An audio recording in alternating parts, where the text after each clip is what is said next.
starting to shrivel up. When they start shriveling like this, they have the most intense flavors.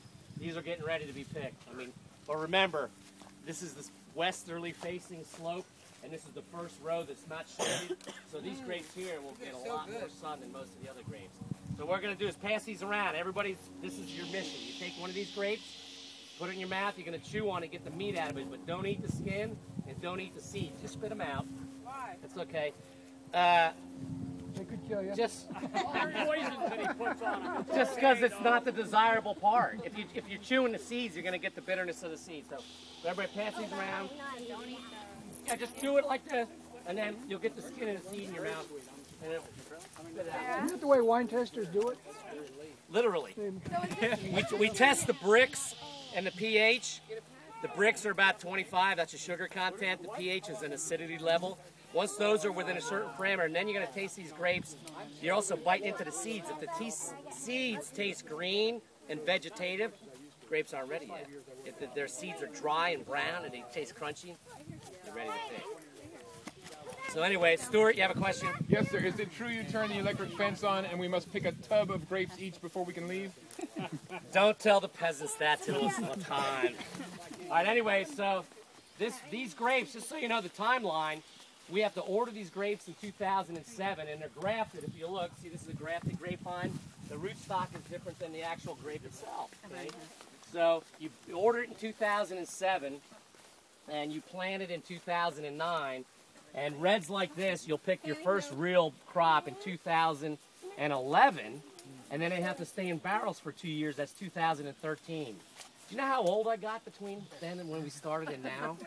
See these gray hairs? It's bad. Wait till you get older. It's just for men. No, Yeah. Just thanks, man. I'll take that. So anyways, long story short, it's a long, involved process. So, you know, and Maggie and I kind of planned for that. We figured out how to grow grapes out there. The happy dumper was also the happy planter. Back in 2001 or so when we planted that first thing, he helped me dig at least half the holes with the tractor. So he's been more than, but I'll let you slide. Okay.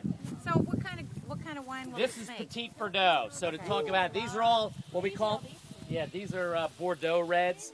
And Bordeaux is normally made up of 5 grapes: Cabernet Sauvignon, Cabernet Franc, Merlot, Petit Verdot, and one other thing, a Malbec or something. So we have all those grapes in here. So true, real French blending grapes are all in here. And these are going to make some high-end red wines that are normally blended. But a couple wineries do just a straight up Petite Verdot. That's correct. And so do we.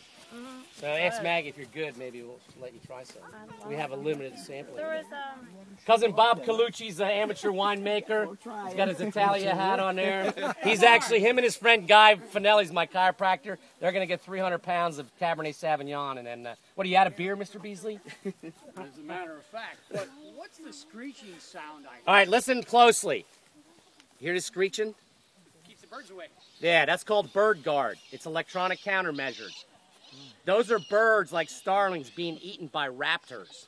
So when, and it's very seriously, you know, you ever see bird netting on vineyards, right? They have bird netting, keeps the birds out.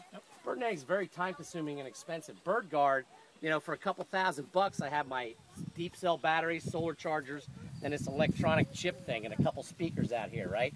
Starlings, everybody's seen those big flocks of starlings, right? Where there's thousands of them, right?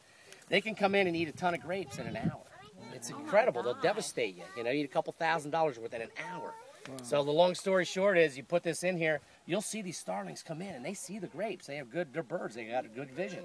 And all of a sudden, they'll start getting closer, closer, closer, and this thing will go off, and these birds just take off. And 95% of them will just go till they can't hear this noise anymore. And 5% hang out till the thing goes through another 10-minute cycle. And then they hear that and they go, we're out of here.